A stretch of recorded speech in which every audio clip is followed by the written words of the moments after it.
अस्सलाम वालेकुम, कैसे हैं जी आप लोग? खैरियत से हैं? ठीक ठाक हैं? मेरा नाम कौकब मंजूर है, certified trainer and life coach. Actually पिछले कुछ दिनों से जो पाकिस्तान के और पूरी दुनिया के जो हालात चल रहे हैं, उस ज़मन में कुछ अर्ज करना था।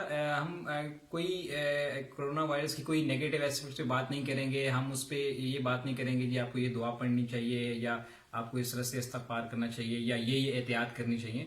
वो ऑलरेडी इतनी चीज़ें ऑलरेडी शेयर हो चुकी हैं। आई एम श्योर कि आप लोग वो सारी एहतियात भी कर रहे होंगे और वो जो भी नवाफिल या दो दुआएं वगैरह जो आपको आप तक पहुंचती हैं वो भी आप कर रहे होंगे।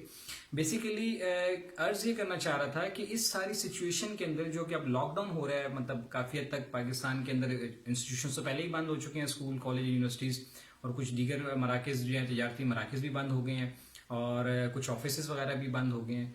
तो अब इस सिचुएशन में जो कि लोग घरों में एक तरह से मैसूर हो गए हैं और वहां पे जो एक सिचुएशन क्रिएट हो रही है उस पर थोड़ी सी बात करनी है, क्योंकि ये क्वेश्चन जो है पिछले कुछ दिनों में मुझसे बहुत ज़्यादा पूछा गया है यूट्यूब पे भी और फेसबुक वगैरह पे भी और व्हाट्सएप पे भी कि सर अभी हमारे पास टाइम है, हमें समझ नहीं आ रही कि हम क्या करें।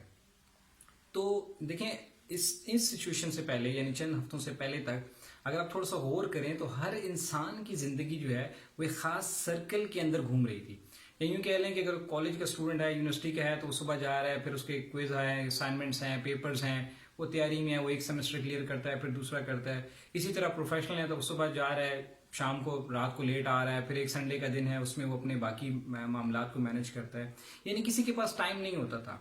अब अल्लाह ताला ने एक तरह का आपको एक मौका दे दिया है कि आपके पास टाइम है, सो बजाय इसके कि इसको आप ज़ाया करें और बोर हों और तरह तरह के आपको नेगेटिव ख्यालात आने शुरू हों, तो आप इसको किसी प्रोडक्टिव काम में इस्तेमाल करें। हुजूर सल्लल्लाहु अलैहि वसल्लम का फरमान है कि जो फरागत है इसको आप मसरूफियत से पहले गनीमत जानें। मफहूम हदीस ही है, यानी आपको अभी फरागत मिल गई है तो इसको किसी प्रोडक्टिव काम में लगाएं। अब ये पूछते हैं जी क्या किया जा सकता है? बहुत कुछ किया जा सकता है। देखिए, सबसे पहले तो ये कि अगर आप पढ़े लिखे हैं, आप किसी स्टूडेंट हैं या प्रोफेशनल्स हैं, तो आप अपनी वीकनेसेस को आइडेंटिफाई करके अपनी वीकनेसेस को ओवरकम कर सकते हैं। फॉर एग्जांपल, मेरी वीकनेस है कि मैं लेट सपोज कि मेरी कम्युनिकेशन स्किल्स ठीक नहीं है, तो मैं क्या कर सकता हूँ, मैं यूट्यूब पे नेट पे बैठ के कुछ अच्छी वीडियोस डाउनलोड कर सकता हूँ। अब बहुत सारे ऑनलाइन कोर्सेज आपको मिल जाएंगे, फ्री अवेलेबल हैं। यूडेमी ने बहुत सारे फ्री अवेलेबल कोर्सेज हैं अवेलेबल कर दिए हैं, वो सीख सकते हैं। कोई रिलीजियस एजुकेशन हासिल करना चाहता है, उनके बहुत सारे कोर्सेज हैं। आप तफसीर पढ़ना चाहते हैं, कुरान का तर्जुमा पढ़ना चाहते थे, आपकी बड़ी ख्वाहिश थी, आपके पास टाइम नहीं था, अब अल्लाह ने आपको मौका दिया है।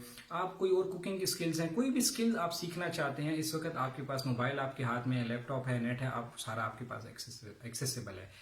इसी तरह जो स्टूडेंट्स हैं वो चाहें तो अपनी जो टेक्स्ट बुक के अलावा बहुत सारी बुक्स पढ़ सकते हैं। बहुत कुछ जो है अगेन आई विल से कि अवेलेबल है नेट के ऊपर, तो आप इसको इस तरह से यूटिलाइज कर सकते हैं। बहुत सारे लोगों का ये क्वेश्चन होता था कि जी हमें टाइम नहीं मिलता बच्चों के लिए, तो आप बच्चों की अच्छी सी तरबियत कर सकते हैं, उनके साथ टाइम स्पेंड कर सकते हैं, उनके बारे में देखें, उनके मसाइल को समझने की कोशिश करें कि उनको क्या प्रॉब्लम्स हैं, उनकी कौन सी आदतें हैं जो हैं वो उनके लिए जो अच्छी नहीं है, जो उनके फ्यूचर में आप उनकी पर्सनैलिटी को डैमेज कर सकती हैं। आप उनके साथ काम कर सकते हैं, उनकी काउंसलिंग कर सकते हैं, उनकी मेंटोरिंग कर सकते हैं, उनको अच्छे से गाइड कर सकते हैं। आप अपनी फैमिली के साथ अच्छा टाइम स्पेंड कर सकते हैं। इसके अलावा आप अगर कारोबारी हैं और अगर लेट सपोज आपका कारोबार अभी किसी रीजन से बंद है, तो आप उसके थोड़ा फोकस कर सकते हैं। इंशाल्लाह अल्लाह करेगा हम बहुत जल्द इस सिचुएशन से निकल आएंगे। लेकिन अभी आपके पास टाइम है, आप ये सोच सकते हैं कि मैं अपने कारोबार को कैसे बेहतर करूं, मेरा कारोबार क्यों अच्छा नहीं जा रहा, कौन सी गलतियां जो मैं कर रहा हूं तो उसको मैं आगे से रिपीट ना करूं। और मैं आप यानी अपना सेल्फ एनालिसिस कर सकते हैं, अपने अपने जो लाइफ है उसके ऊपर रिफ्लेक्ट कर सकते हैं, जिसको कुरान ने भी बार बार कहा कि गौर करें, फिक्र करें। और सबसे बढ़कर ये कि आप अपनी लाइफ का पर्पस आइडेंटिफाई कर सकते हैं। आपको अभी तक टाइम ही नहीं मिलता था, आप एक ऐसे घन चक्कर में थे कि सुबह हो रही थी और शाम हो रही थी और जिंदगी तमाम हो रही थी। लेकिन अब आपके पास अल्लाह ने एक ऐसा मौका दे दिया है। I know all the I am not saying कि कोरोना का कोई नेगेटिव एस्पेक्ट नहीं है और जो हालात बन रहे हैं उससे नेगेटिविटी वो तो आप सुबह शाम टीवी पे भी देख रहे हैं और सोशल मीडिया पे भी देख रहे हैं। मैं ये कह रहा हूँ कि इसमें से अच्छा कैसे निकलेगा। जैसे कुरान पाक में भी अल्लाह ने फरमाया कि तंगी के साथ आसानी है, तंगी के बाद नहीं।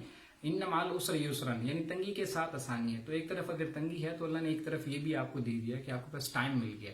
तो इस टाइम को अच्छे से यूटिलाइज करें, अपने कारोबार के बारे में सोच सकते हैं, फ्यूचर के बारे में सोच सकते हैं, फ्यूचर प्लानिंग कर सकते हैं, बैठ सकते हैं। यानी आप गौर व फिक्र कर सकते हैं, जिसको कुरान ने बार बार कहा कि गौर करें, फिक्र करें अपनी लाइफ पे, अपनी जिंदगी पे। आप किस मकसद के लिए आए हैं, आया आप जिस मकसद के लिए आए वही कर रहे हैं या कहीं और आप मिसफिट हैं। तो इन सारी चीज़ों का जब एनालिसिस करेंगे इंशाल्लाह आपको काफ़ी चीज़ों का फ़ायदा होगा। और बाकी रही बात दुआओं की, इस्तग़फ़ार की, नौफिल की, तो आपके लिए उसके लिए भी आपके पास टाइम आ गया। तो आप उसको भी फोकस कर सकते हैं। तो इस दुआ के साथ कि अल्लाह पाक हमें जल्द से जल्द इस आफत से और इससे दीगर आफात और बलियात से हमें महफूज फरमाए। आमीन। Thank you very much.